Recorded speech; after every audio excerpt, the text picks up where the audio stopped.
The Power of Silence. Part 1. The Noise of the World. In a small town surrounded by green hills and quiet rivers, there lived a man named Ravi. He was known by everyone, not because he was loud or popular, but because he was quiet. Ravi hardly spoke. Even when people asked him questions, he would answer with just a few words or a soft smile. Many people found him strange. Children would whisper, "Why doesn't he talk much?" Shopkeepers would say, "Maybe he's hiding something." But Ravi never got angry.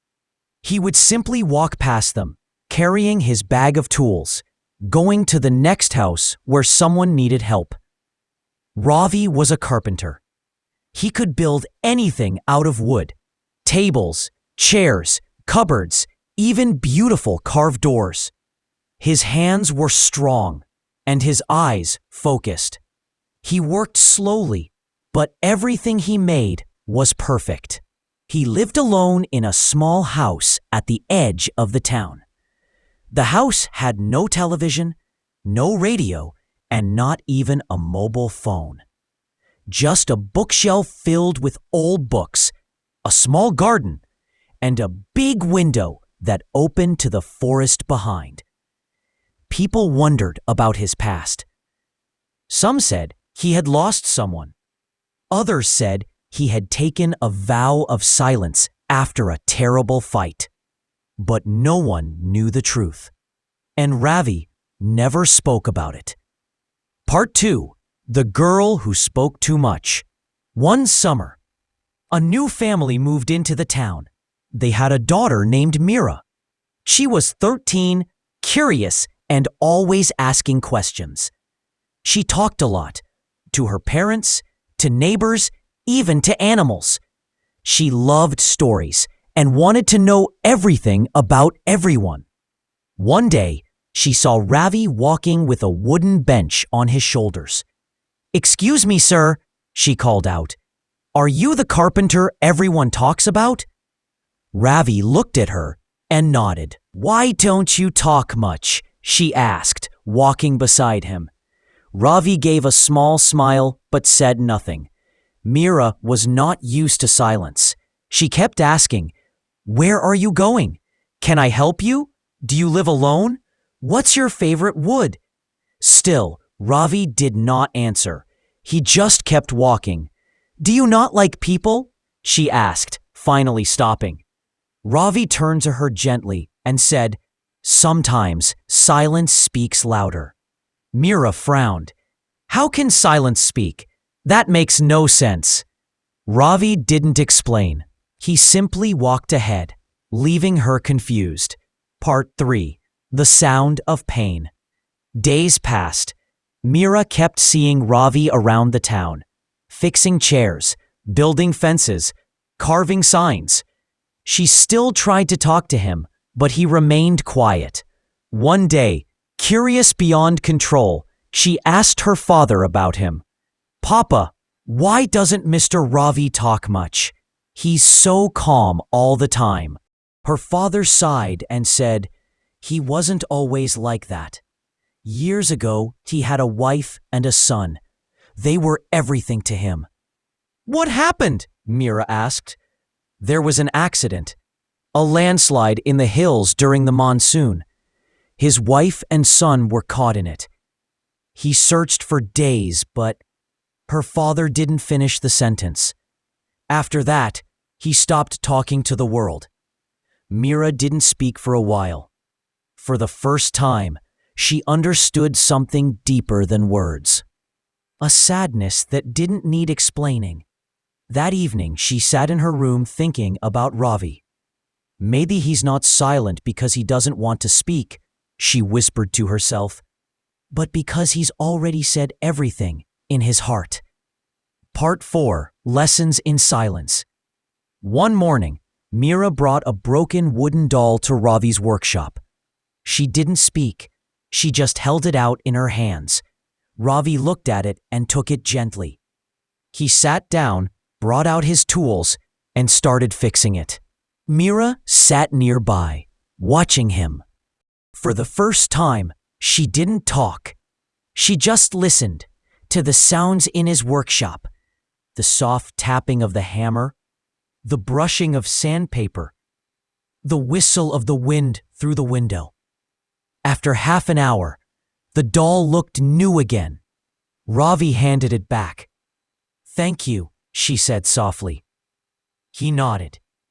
From then on, Mira began visiting him often. She never talked much during those visits. Sometimes she would bring a book and read while he worked. Other times, she'd draw or simply watch the forest through the window. The silence between them was peaceful, not awkward. Part 5. The world grows loud. One day, something changed in the town. A company wanted to build a big factory on the hill. They promised jobs and money. Some people were happy. Others were worried about the trees, animals, and rivers. A meeting was called in the town hall. People shouted. They argued. They pointed fingers. Ravi was there too. He stood at the back, silent. Mira, sitting beside her father, watched the chaos. She couldn't take it anymore. She stood up and said loudly, "Why is everyone shouting? No one is listening." The room fell silent for a moment. "We're supposed to talk and understand, not fight and blame," she continued. "Even Mr. Ravi, who never speaks, came here today. That means this is important." All eyes turned to Ravi. Slowly, he stepped forward. He held up a small wooden bird he had carved. "This is what the hill gives us," he said softly. His voice, though quiet, echoed in the hall. "Peace, life, beauty. Don't trade it for noise and smoke." His few words touched everyone. He didn't give a speech. He didn't need to. The power of his silence all these years made his words stronger than anything. Part 6. When silence heals.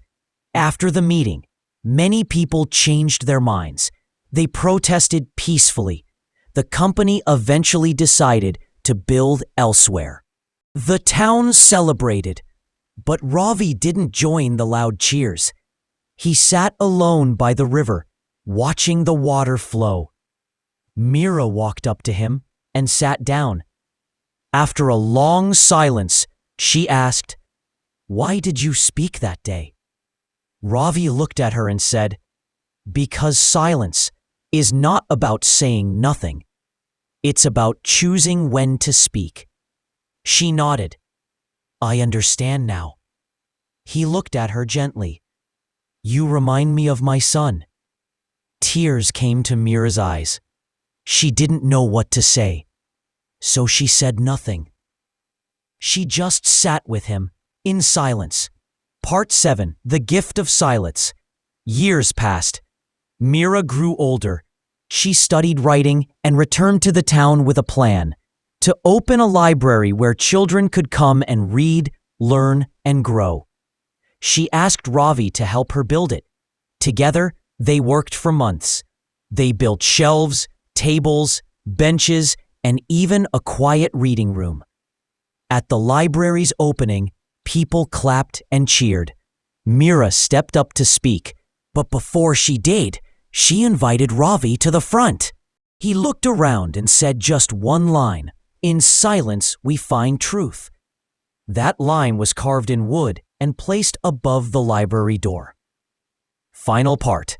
The Echo of Silence. Ravi passed away peacefully one winter morning. The whole town mourned, but they didn't hold a noisy funeral. They honored him with a walk through the forest, planting trees in his name, and a few quiet moments by the river. Mira continued his work, fixing things, listening more than speaking, and teaching children the strength of silence. Years later, when people asked about Ravi, she would say, "He taught us the power of silence, not with words, but with his life." And the hills, the rivers, and the quiet wind would whisper his story forever.